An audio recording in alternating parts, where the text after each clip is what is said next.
Muy buenas noches, estimados televidentes. Muchas gracias por permitir que Enfoque llegue nuevamente a sus hogares como todos los días sábados. Antes que nada, espero que hayan tenido todo el mundo una feliz Semana Santa. Estamos celebrando el Sábado de Gloria y estamos, por supuesto, terminando el periodo de vacaciones que marca la Semana Santa en Guatemala siempre. Esta noche vamos a conversar con el ex vicepresidente de la República y ex canciller también de la República, Eduardo Stein. Vamos a tocar un tema que él le tocó vivir cuando tuvo esos cargos, especialmente en la Cancillería, el tema de la diplomacia en Guatemala. El cuerpo diplomático, cómo se debe manejar, cómo debe manejar un gobierno, las relaciones con el mundo diplomático. Eddie, muchas gracias por estar con nosotros, gracias por estar aquí al final de una Semana Santa.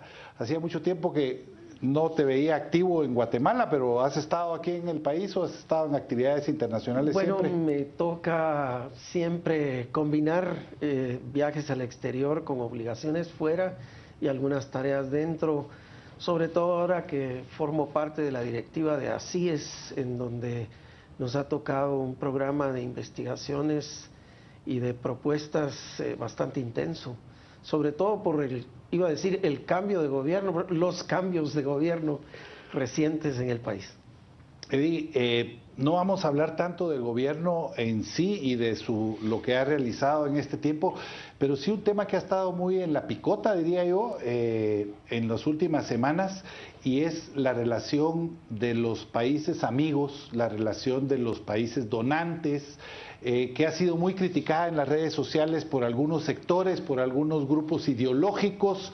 En el caso del embajador de los Estados Unidos ha sido señalado como de una intervención, y luego se produce una reunión en la Nunciatura en la cual el presidente de la República primero le pide a los diplomáticos presentes que permitan que él realice su trabajo y que no haya injerencia de ellos. Y luego el mismo nuncio apostólico pues refuerza eso, que es un mensaje que en realidad no debería existir, porque así debería ser siempre, un respeto, pero obviamente siempre existe esa influencia, sobre todo cuando hay, como en el caso de Estados Unidos y de los países europeos, que incluso son los principales donantes de CICIG, sobre todo, ¿verdad?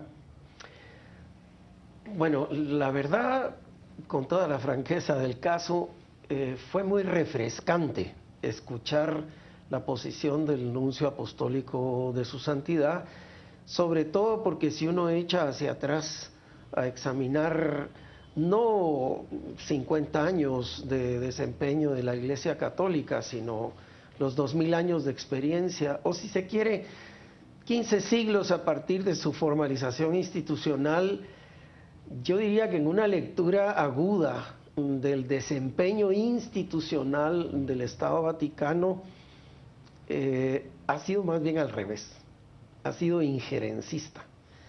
Incluso en nuestra propia historia nacional reciente, algunos nuncios han tenido actitudes de inmiscuirse en hechos políticos internos guatemaltecos, respetando, digamos, los criterios personales. Asumimos que tendrían alguna indicación vaticana del Departamento de Estado Vaticano, pero por eso te digo, refleja en cierta forma el estilo y la sustancia de cambio, de revisión dentro de la Iglesia Católica y del Estado Vaticano, iniciada por Benedicto XVI y sobre todo ampliada a niveles insospechados por el Papa Francisco.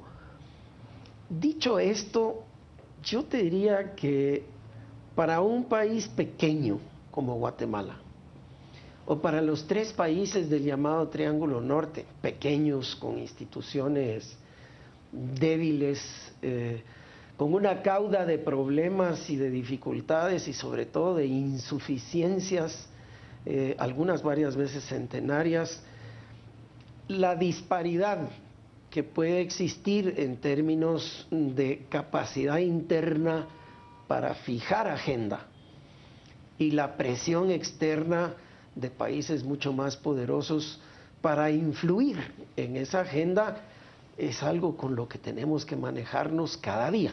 O sea, ese es un tema al que yo quisiera llegar. ¿Cómo se maneja esto? Tú has tenido dos posiciones trascendentales en ese tipo de manejo. La primera como canciller y luego como vicepresidente. ¿Cómo se manejan esas presiones que siempre existen de los poderes o los gobiernos o los países más poderosos y que influyen mucho en nuestro país? Mira, primero, en la medida en que el gobierno en ejercicio tenga una agenda clara, con orientaciones claras sobre los temas más críticos de desarrollo, donde recibe apoyo externo, en esa medida la comunidad internacional va a tener una partitura única que tocar. Por supuesto, todos los fondos de cooperación externa forman parte de la política exterior de un país.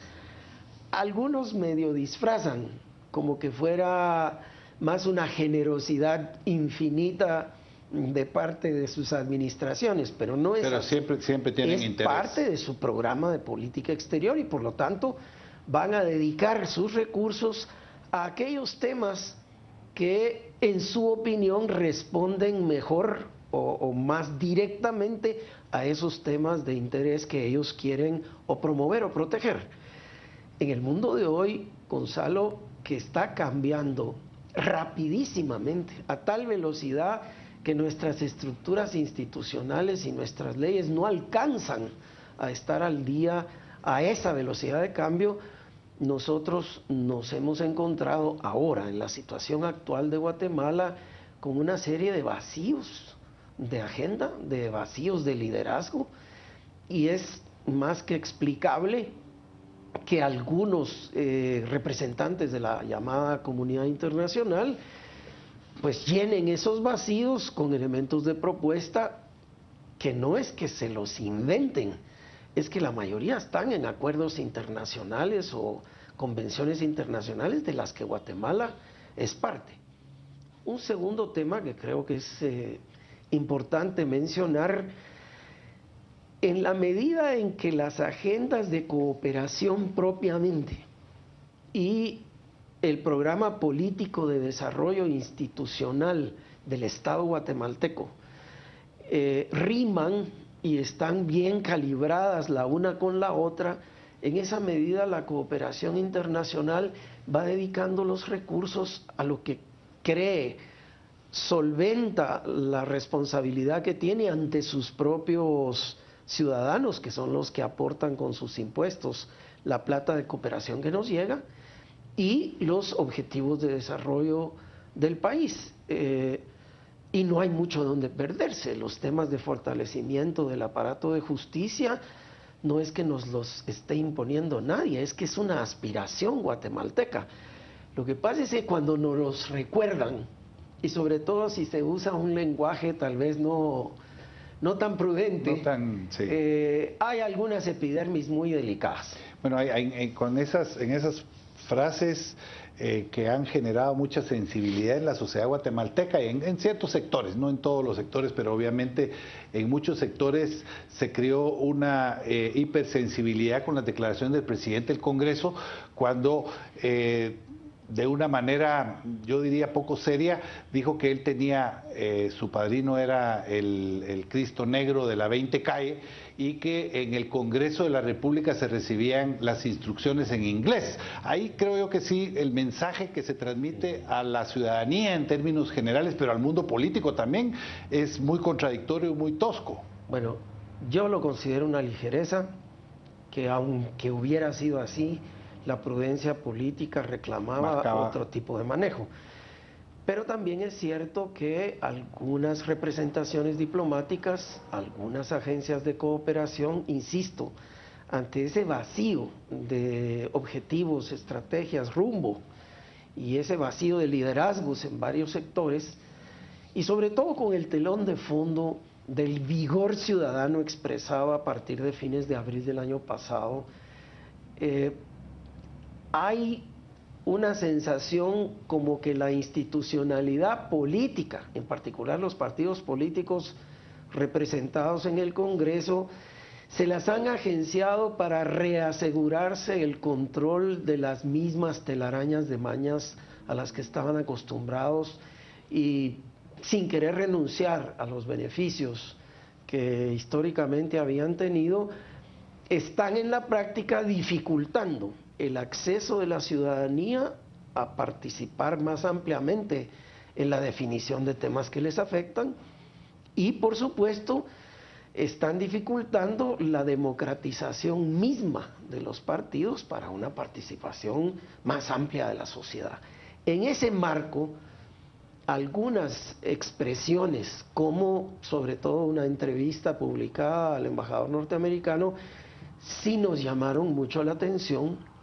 El que el embajador hablara en primera persona, claro. Yo voy a luchar en contra de la corrupción, nosotros, pues los que conocemos al embajador, sabemos su compromiso con los valores democráticos.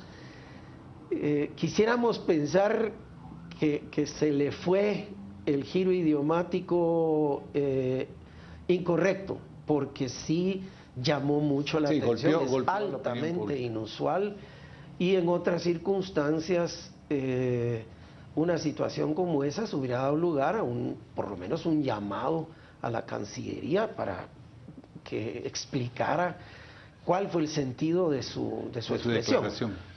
Pero dándole un poco la vuelta también, somos remeros del mismo buque.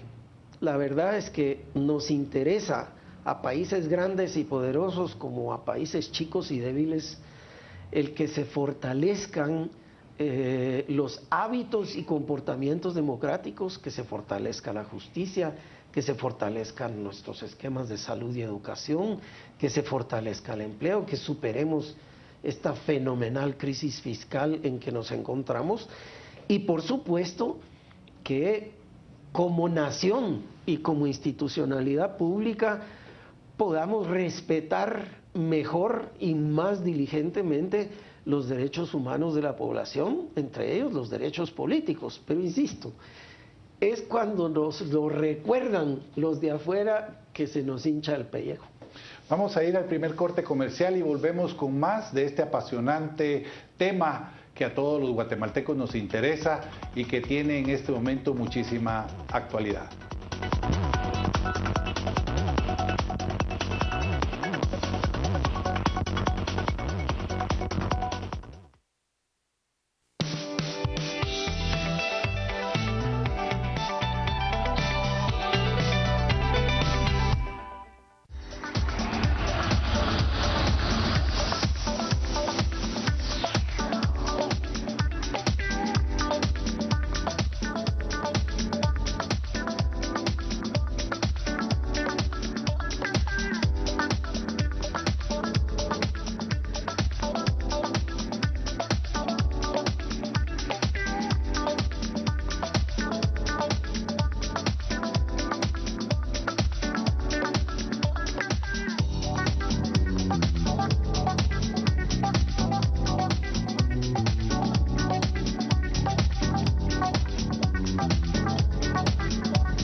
Estamos de vuelta con Enfoque. Les recuerdo que Enfoque es una producción de su canal Antigua con la revista Crónica. Estamos conversando con Eduardo Stein, él es ex canciller de la República y ex vicepresidente de la República, y el tema que discutimos hoy es el mundo diplomático en Guatemala. Esas relaciones bilaterales, a veces multisectoriales, con organismos sectoriales, pues son difíciles de manejar y supongo yo que interesantes, y como bien mencionabas en el primer bloque, tiene que ver mucho con la geopolítica, los intereses que los países puedan tener con la región. En el caso de Guatemala se ha convertido, y Estados Unidos se ha convertido, la atención de los estadounidenses en la región del Triángulo Norte. ¿Cuál podría ser la lectura que se dio a la visita de los presidentes de Guatemala, El Salvador y Honduras a Washington, en la cual el presidente Obama no los recibe? Lo recibe, por supuesto, sí, el vicepresidente Biden, que es quien ha llevado el proyecto de Alianza por la Prosperidad, pero no hubo una reunión con el mandatario. Por ser países pequeños, ¿esto es común en la diplomacia o debió haberse tenido por lo menos un gesto más caluroso y más amistoso? Bueno, yo creo que por un lado el hecho del nivel al que se ha establecido esta relación, que es directa con el vicepresidente, que es a quien el presidente Obama en efecto ha encargado el tema de la Alianza para la Prosperidad, debíamos ver esta visita a Washington como uno de los encuentros de seguimiento en la secuencia en donde ya el vicepresidente Biden vino 2 veces a América Central a reunirse con ellos. Pero estando en Washington, en efecto, uno habría esperado que, sobre todo en medio de una campaña electoral norteamericana tan ruda, tan, para decirlo en términos más cuidadosos, hostil a una serie de temas que nos importan, en particular a los migrantes irregulares centroamericanos en los Estados Unidos, habría sido una tacita de café, unos 5 o 10 minutos con el presidente, un gesto muy importante, más acá que por supuesto en la agenda norteamericana. Estados Unidos tiene relaciones con prácticamente todos los Estados miembros de la ONU, y por supuesto el presidente está repartiendo su agenda, y muchas veces nunca alcanza un mandatario de nuestras naciones, a no ser que sea a partir de una invitación oficial, a reunirse con él. Con el gobernador. Pero hubo un gesto de esa naturaleza durante la Cumbre de las Américas en Panamá. Hubo ese encuentro con los centroamericanos. En fin, yo no lo leo como un gesto negativo, sino como, en marco de esta agenda de seguimiento, también una agenda súper cargada para el presidente Obama, que está ahora más preocupado de su legado, ya que se extingue su mandato a fines de este año, y que tiene ante sí un paso bastante importante en la relación de Estados Unidos con América Latina, que es su visita a Cuba, que ha sido tan hostilmente criticada por sectores conservadores norteamericanos. Otro elemento que creo que es importante es el de que quizás nosotros como países, los tres, Honduras, Salvador y Guatemala, no hemos logrado niveles mejores de entendimiento entre los tres como para sacar mejor provecho acreditando temas, no solo temas que nos interesen, sino modalidades de tratamiento a esos temas que se ajusten más a lo que nosotros queremos.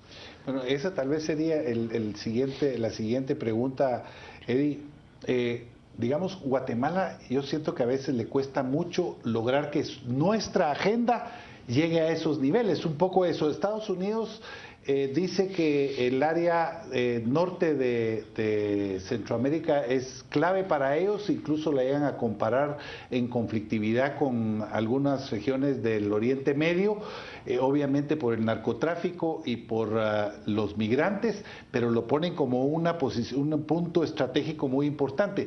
Pero nosotros no siempre logramos que nuestra agenda, por ejemplo, el TPS, famoso TPS para los centroamericanos, que lo tiene Honduras, lo tiene El Salvador, y Guatemala lo ha planteado, pero nunca ha logrado, yo diría que ni siquiera que haya una recepción fuerte del tema para tratarlo y para que en algún momento pudiera hacerse una realidad.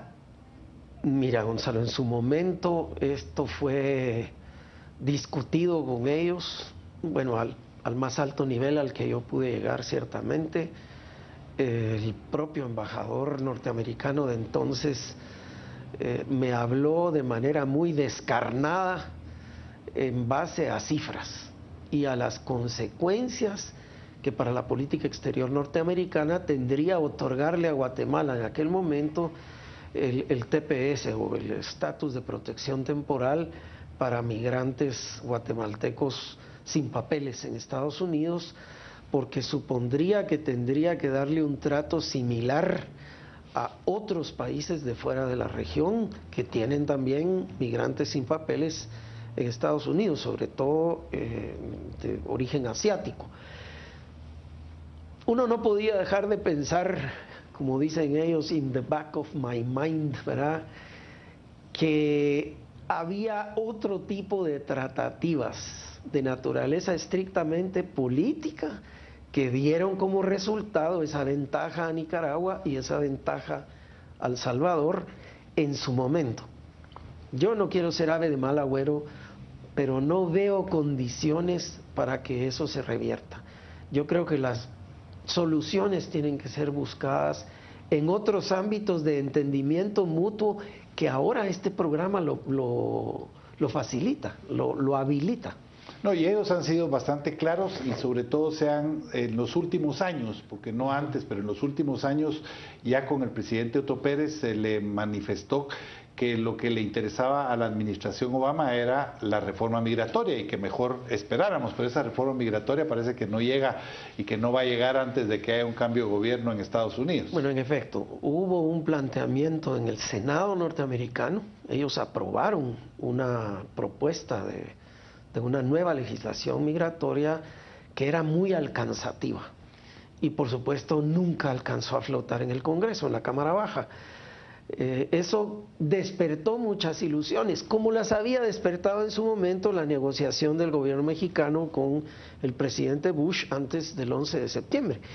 Cuando se desploman las torres, todo ese asunto se desplomó también, pero alarma ciertamente ver que en la ruta argumental de la campaña política norteamericana, el miedo a la migración irregular del sur está siendo esgrimido como parte de los argumentos populistas de candidaturas de derecha o de ultraderecha. Realmente los populismos siempre han sabido administrar el miedo a las poblaciones, sobre todo frente a poblaciones poco informadas, pero tenemos que plantearlos con absoluta crudeza. ¿Qué significa que de pronto un candidato como Donald Trump gane la nominación republicana y de repente gane la presidencia norteamericana? Porque lo que hasta ahora ha sido una política bipartisana, legítima, plena, hacia Honduras, Salvador y Guatemala cambiaría drásticamente. Sí, con Donald Trump. Vamos a ir al último corte comercial y volvemos con las conclusiones, pero vamos a hablar antes de eso sobre lo que representa para Guatemala las negociaciones y en qué momento la soberanía nacional en realidad se podría perder, como algunos creen que sucede cuando hay organismos como CICIG operando en Guatemala.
Estamos de vuelta con la parte final de Enfoque esta noche. Conversamos con Eduardo Stein, ex canciller y ex vicepresidente de la República. Eddie, ya nos quedan pocos minutos, pero hay una parte que es muy interesante, tomando en cuenta todas las discusiones que se han dado en redes sociales, a través de columnistas, en donde ha habido tanta crítica. Y se ha planteado mucho, sobre todo desde la llegada de CICIG a Guatemala, diciendo que este tipo de instituciones o de organismos internacionales vienen y afectan la soberanía del país, algo que en Europa ahora pues es muy discutible hasta dónde llega la soberanía, cuando son convenios bilaterales, esto significa algún grado de debilitamiento de la soberanía. ¿Cómo se podría ver que en Guatemala tengamos a una institución a la cual yo creo que en este momento los guatemaltecos debemos reconocerle todos los avances que se han dado en materia de seguridad, pero finalmente, ¿se pierde o no se pierde soberanía al aceptar que venga CICIG a Guatemala? Bueno, planteada así la pregunta, yo tengo que contestar rotundamente que no. Yo creo que hay una serie de distorsiones alimentando una valoración incluso injusta de lo que es el mandato y el desempeño de la CICIG. Nosotros pedimos a Naciones Unidas un apoyo temporal porque en nuestro sistema de justicia veíamos una serie de debilidades que el propio aparato de justicia no alcanzaba a resolver por sí mismo.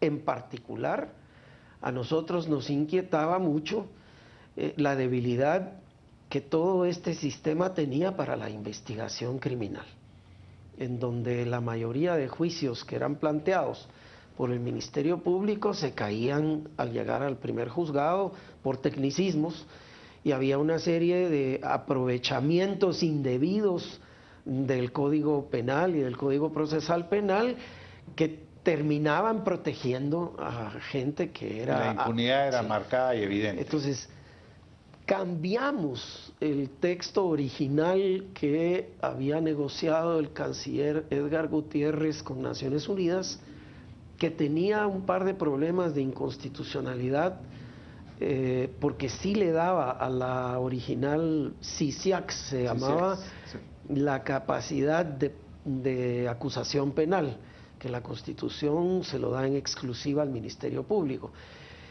Pero también le cambiamos el objetivo general. Al hacer la consulta a diferentes grupos de población organizada, pero sobre todo a los partidos en el Congreso, quedó meridianamente claro que no le veían mucho sentido de que Naciones Unidas viniera a crear un órgano temporal para proteger solo a periodistas, a operadores de justicia o a defensores de derechos humanos. ¿Qué era el objetivo de aquellas? Que era el objetivo del planteamiento original. Cuando toda la población en realidad estábamos sujetos a los vejámenes de esta agua general en la que estábamos nadando de impunidad. Entonces el tema central tenía que ser combatir la impunidad frontalmente, y la mejor manera para empezar era fortalecer las capacidades de investigación criminal del Ministerio Público. Yo creo que el gran salto de calidad en el desempeño de la CICIG se da precisamente con el actual comisionado Iván Velázquez, porque lleva el concepto de cuerpos ilegales y aparatos clandestinos de seguridad, CICIACS, que se lo prestamos en el acuerdo con Naciones Unidas a los acuerdos de paz, a fijar el tema en los hechos de corrupción. Cuando se da este salto, es posible identificar que los quistes dentro del Estado que antes respondieron a una persecución de grupos caracterizados en la época del conflicto armado, estos grupos, estos CIACs, rápidamente se mutaron en organizaciones de negocio ilegal adentro del Estado. Entonces, no nos servía un ente que modelara el apoyo al Ministerio Público como que fueran mafias italianas externas al Estado. Nuestro problema era dentro del aparato del Estado.